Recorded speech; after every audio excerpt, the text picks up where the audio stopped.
Whew.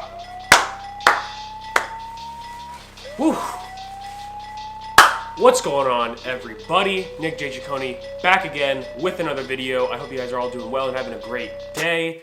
Today's video is going to be a bit of a discussion. We are in the beginning stages of something glorious, which is essentially the next evolution of the streetwear, right? The streetwear. Next evolution of streetwear in general. I want to talk about fall/winter 2017 trends, and I don't want to jump on this bandwagon of talking about trends only to get views and whatnot, but I want to talk about the evolution of streetwear because we are currently, like I said, in the beginning stages of a new evolution. Of course, the last evolution, I'm making it sound way more complex and important than what it really is, but in the history of fashion, there are trends that come and go, you know? Things are born and then they eventually die out and something rises from the ashes of what was left over, you know? And to some extent, fashion in general changes every 6 months. Every new season, there's some new style that comes out. But when it comes to streetwear, things tend to last a lot longer than just 6 months. It might be a year, 2 years, 3 years. Of course, we have our different styles that come and go in streetwear, and with the addition of fast fashion being a big aspect of the past 3 or 4 years, and of course the rise of very small independent brands that eventually come to the top of the food chain and dominate the marketplace, it's allowing for a lot of blooms to happen within streetwear culture. So currently, it is October 2017. We are in the front lines of this new era, and I think it's kind of a cool thing to witness and be a part of currently in this evolving trend. Of course, the last big trend that I was a part of, kind of regret it, but it's alright because I spent my money wisely during this time, was the Fear of God era. And it was because it was such an easy style to adapt to because fast fashion was the biggest thing in the world during this time.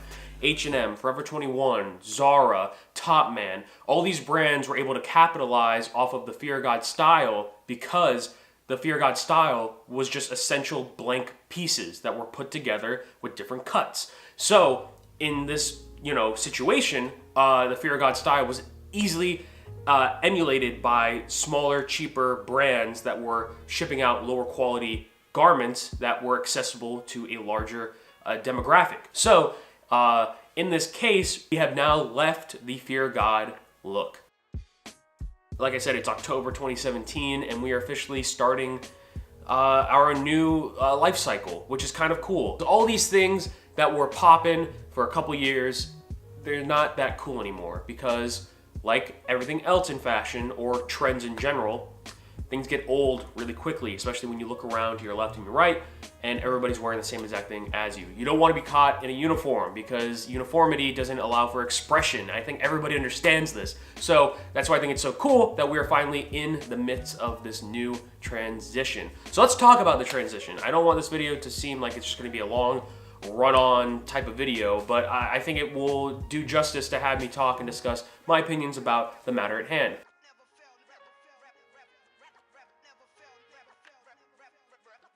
In this case, fashion has drifted away from the taper, the grunge, the dirty, the rebellious, and we're looking at something that is almost a mirror opposite of the Fear of God look. If you were to categorize Fear of God as an angsty, rebellious teenager in the 90s, our current era is the father of that angsty teen.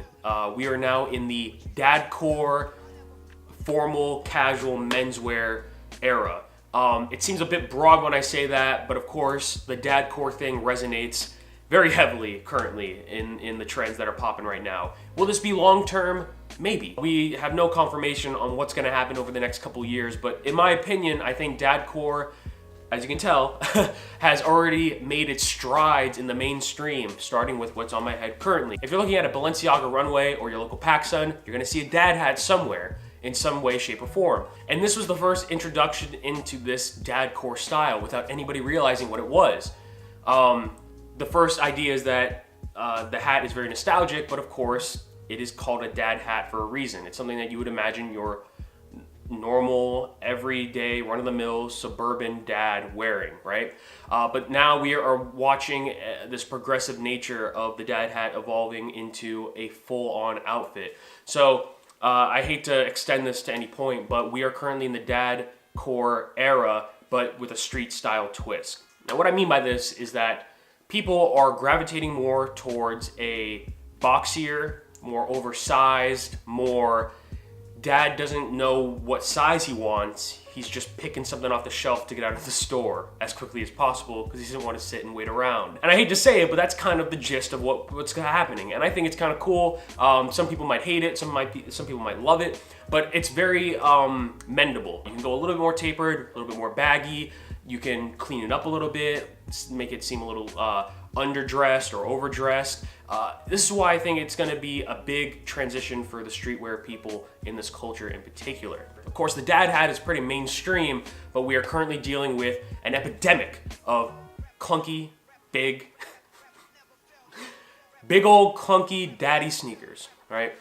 I have owned the Adidas Oswego 2s by Raf Simons, his collaboration with Adidas in the black, red, and blue colorway. Not necessarily my favorite, but I bought them anyway, got them for a great deal, sold them for a good amount of money.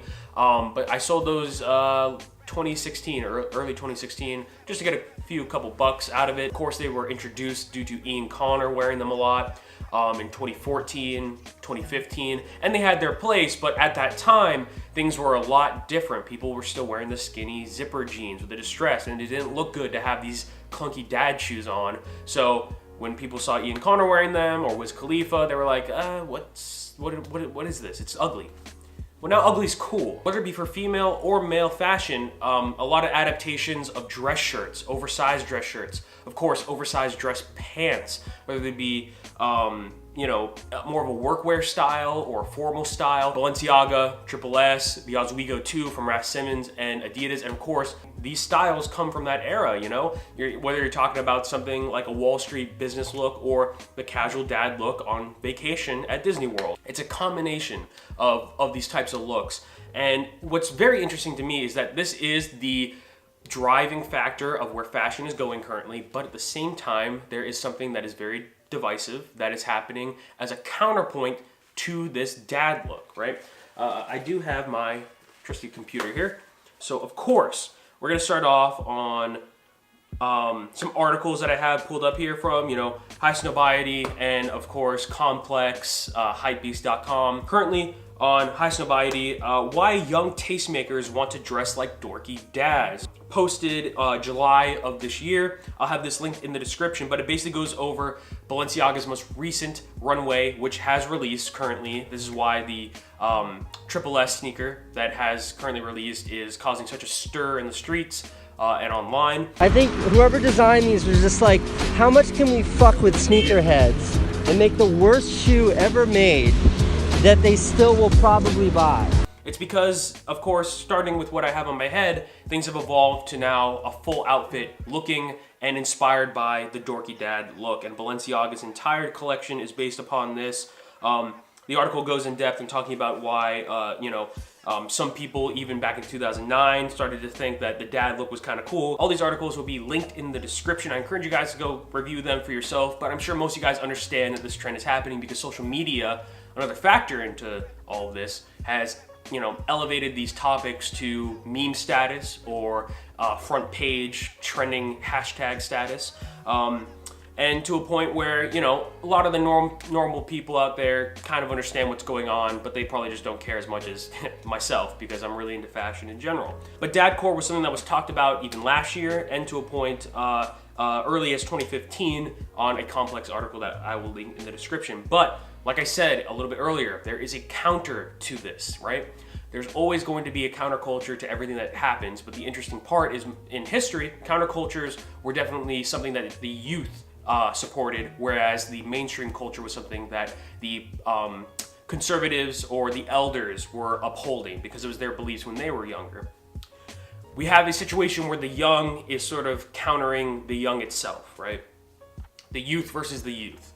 Because with social media and with the rise and fall of so many brands in subculture of fashion, streetwear itself, you have people that are almost argumentative on either sides of the coin. You have people that would, in case, support the Dadcore movement, and then those that want to stick with something that is almost so obscene, it's unbelievable. And of course, this is something that, you know, my good friend Clout Kid is definitely really into. And now I have a video that I will have linked in the description by Tristan Wick. He's a very great YouTuber. He's up and coming, very young kid, but very, very humble, very nice, got a great attitude about the entirety of the culture.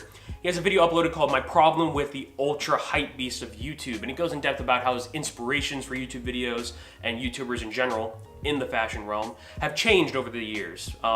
Actually changed over the matter of months to a point, because with fame, and especially this new rise of the YouTube internet celebrity, comes a lot of flex, right? The Ultra Hypebeast, something that Tristan Wick did a little video on.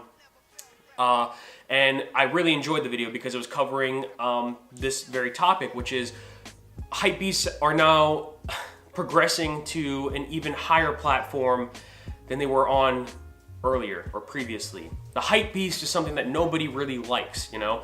We all have an inner Hypebeast, of course, because we all get hyped up for certain things that we love and that we're passionate about. But there's a certain extent you don't want to cross the line of, right?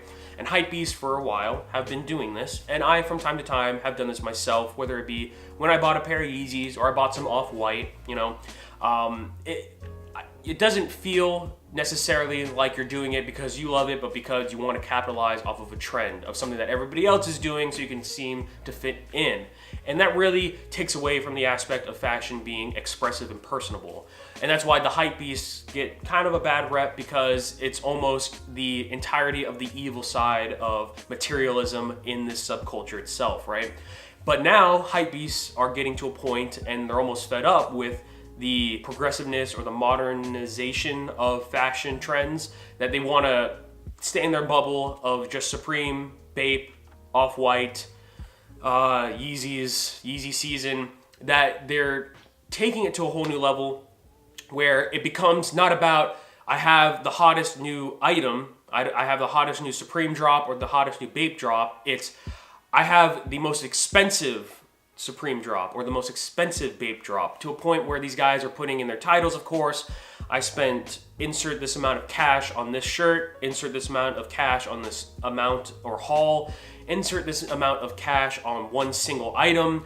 And it's gotten to a point where what matters is the number and not the clothes in particular. And I think that takes away a lot from the subculture itself. A subculture built on the backbones of youthful individuals trying to stand out with a voice in a crowd of people that didn't want to listen to them. I hate to get too deep on this, but it definitely rings a very stinging sound in my ears whenever I have to scroll through YouTube and see people like Rice Gum or FaZe Banks or other YouTubers in the fashion community that have, you know, for better or worse, capitalize on their wealth and their viewership based on how much money they spend on clothing. Which kind of sucks, because for a while, the subculture of streetwear was mainly about the fact that you're investing your time, money, and passion into something that not everybody else is really into, right? Joe Schmo, right next to you, spent $5 on his t-shirt from Gap, but he's just as proud of that as you are proud of your Supreme graphic tee that came out a couple seasons back that you were really into, that might be a little rare. But sadly, everything is so fast currently that it's only about what's hot right now and not what we can actually enjoy and love ourselves. So I might want to end it here because I don't want the video to run on too long, but I wanted to just give out my thoughts and opinions on the current state of fashion. I might as well call this the state of streetwear dress. So once again, I want to say thank you so much for liking, commenting, subscribing, doing whatever the hell you're doing with my content, and make sure to leave some feedback for me to review and hopefully improve upon these videos. Thank you so much, guys. I really appreciate it. Have a good one. Nick J. out. So, what'd you think? It's good? No.